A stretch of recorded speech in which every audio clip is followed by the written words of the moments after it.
Hi guys, welcome back to Money Monday. So this video is actually in partnership with a bank called Me. Now Me actually want to help you get ahead with your money and make the most of it. So the video that I've created for today is how to save. Now I know this may seem like a really silly, obvious topic for a video on money, but it surprises me as to how many people have no idea really how to save and also how to save efficiently. It is actually probably one of the most common questions that I get asked by all my friends. They'll ask me, how did you have enough money to buy that handbag? Or how did you afford to buy that car? Or how did you manage to save up that deposit for that home so quickly? And to be really honest with you, the simple answer is to have a really good habit system in place and a really good routine. But that is actually easier said than done. So for this video, I'm sharing with you 7 tips and tricks as to how to save efficiently and as effectively as possible so that those financial goals become your financial reality. And we all know how good it feels when we see our savings accounts growing. Tip number 1 is to have a deadline for your goals. If, for example, you have a goal to save up, say, $10,000 in 5 months' time, make sure that 5 months actually has a defined date. That will mean that you actually feel a lot more accountable, you'll realize that time is ticking, and it will give you the motivation to actually make sure you're putting the right actions in place so that goal is successfully achieved. If you were to set a goal that's in 5 months' time, you're always pushing the achievement of that goal constantly 5 months into the future. It will make it so much harder to actually achieve. And this is one of the key principles that I apply to all of my goals, whether they're financial, personal, or lifestyle. Tip number 2 is to have a budget. Now, there are a couple of reasons for having a budget. One, it helps identify your spending habits. The second thing is it helps identify what you really value.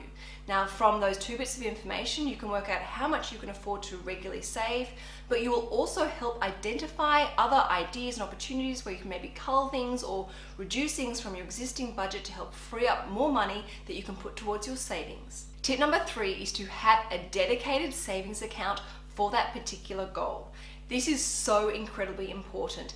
By having a dedicated account, and I recommend you try and nickname that account in line with your goal, it means that your goals and your money has direction, flow, and purpose, and you actually feel like you're getting a lot more progress. And that feeling of progress is what's going to fuel your continued commitment and dedication. Now, when trying to find the right type of savings account for your financial goals, try and find one that's obviously got a high interest rate, has low fees, or possibly even no fees. Remember, you want your money working for you as hard as possible. Tip number 4 is to regularly contribute towards that dedicated savings account. It doesn't matter how small it is, but the fact that you are creating a really healthy routine and habit system by regularly depositing money into that account, again, creating more progress, more commitment, and more dedication, getting you closer and closer towards that goal. Now, over time, you can slowly find opportunities and ideas to increase that regular contribution plan. And of course, there's always the $1,000 project, which can help you create more savings or help create more ideas as to how you can contribute more money into that account, even through lump sum contributions. And then another really simple idea to help increase the contributions towards that dedicated savings account is every time you get a pay rise, you put some or even all of that after-tax pay rise towards that account, which really stops your lifestyle increasing with your pay rise. Tip number 5 is to remove temptation. Say, for example, you have a financial goal of saving for your first home, but typically you like to spend your weekends going to the shopping mall, or you love looking at your favorite fashion websites. Now, I think this is actually an incredibly dangerous thing because it's creating temptation and it will wear you down, and you may end up cracking and wasting a lot of money on things that you don't really want or need, and then completely delaying the date that you would have achieved your previous financial goal. So what I recommend you do in this situation is you replace that habit system. So instead of visiting the shopping malls or going to those websites that you love, why don't you start researching property online, or even going and inspecting those properties yourself? Doing research and learning more about why you want to achieve that particular goal, and that will really fine-tune your dedication and determination, and also get you a lot more excited about the goal that you're working towards. Tip number 6 is to review your progress regularly.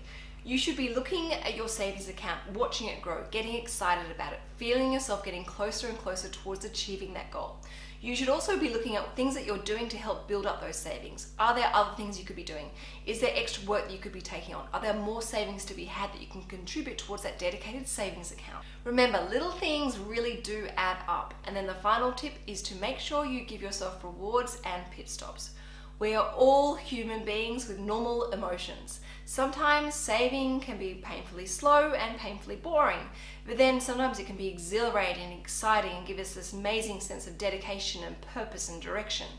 So as you get closer and closer to achieving your goals, make sure you just take the time to stop and reward yourself.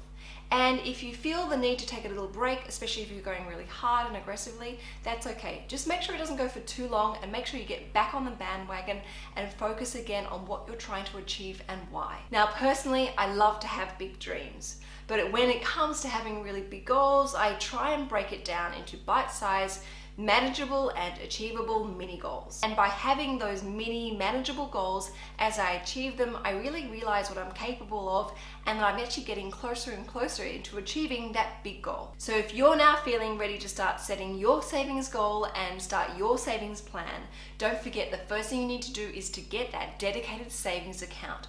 And remember, you want to make sure that it has low or no fees and earns a high interest rate. So I definitely recommend heading over to the Me website and seeing what savings options they have for you and achieving your savings goals. And if you are feeling really inspired from watching this video as to how to save, I would love to hear from you. I would love to hear about your saving goals and your saving plans. So as always, please put your feedback in the comments box below.